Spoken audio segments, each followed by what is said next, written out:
Good morning champion, நம்மளோட technical champion இருக்காரு. Head லாஸ்க்கு ஃபார்முலா என்ன Bilal? So F into L into Q square divide by 12d⁵. So என்ன சொல்றாங்கன்னா லென்த் வந்து 2 மடங்கு அதிகப்படுத்துறாங்க. லென்த் அதிகப்படுத்தினா ஹெட் லாஸ் வந்து அதிகமாகும். டயமீட்டர் வந்து 2 மடங்கு குறைக்கிறாங்க, ஹெட் லாஸ் வந்து அதிகமாகும்.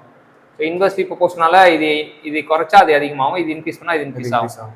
எல்லை பொறுத்த வரைக்கும் 2 மடங்கு இன்க்ரீஸ் பண்ணா ஹெச்எஃப் வந்து 2 மடங்கு தான் இன்க்ரீஸ் ஆகும். ஆனால் டயமீட்டர் 2 மடங்கு குறைச்சாங்கன்னா ஹெச்எஃப் வந்து எத்தனை மடங்கு இன்க்ரீஸ் ஆகும்? 2/5. ஸோ ரெண்டுத்தையும் ப்ராடக்ட் பண்ணா 2/6 டைம்ஸ் வந்து நமக்கு ஹெட் லாஸ் வந்து இன்க்ரீஸ் ஆகும். அது எப்படி போடலாம்னா, இங்கே L should be replace by 2L, வெறும் ஃபேக்டர் மட்டும் போட்டுக்கிறோம். அப்போ 2 போட்டோம். D should be replace by 1/2/5. அப்போ 2/6. 2/6னா 64 டைம்ஸ். என்ன புரிஞ்சது இந்த கேள்வியில?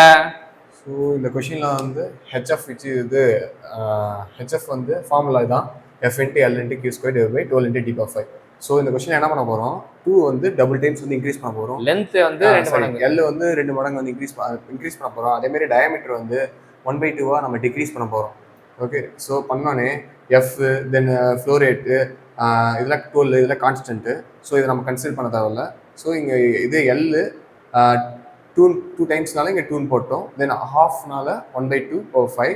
ஸோ 2 × 2/5. அப்போ நமக்கு ஆன்சர் வந்து 64 வந்துச்சு. ஸோ 64 டைம்ஸ் வந்து ஹெட் லாஸ் வந்து இன்க்ரீஸ் ஆகும். ஆரம்பத்தில் இந்த பைப்பை விட இப்போ இருக்க பைப்புக்கு வந்து 64 டைம்ஸ். ஆரம்பத்தில் இந்த பைப்பு எல் தான், ஆரம்பத்தில் பைப் வந்து டி. இவன் வந்து ஹெட் லாஸ் வந்து ஹெச்எஃப்னா, அடுத்தது வந்து இவன் வந்து 2L மாற்றுறோம், இவன் வந்து d/2 மாற்றுறோம். அப்போ இவனோட ஹெட் லாஸ் வந்து 64 டைம்ஸ் ஆஃப் ஹெச்எஃப் அப்படின்னு தெரிஞ்சுக்கலாம். ஸோ இதான் இந்த கண்டிஷனுக்கு இவன் ஹெச்எஃப்னா, இந்த கண்டிஷனுக்கு 64 டைம்ஸ் ஆஃப் ஹெச்எஃப் கண்டுபிடிச்சு கொடுத்த பிலால் டெக்னிக்கல் சாம்பியனுக்கு தேங்க்யூ சொல்லுவோம்.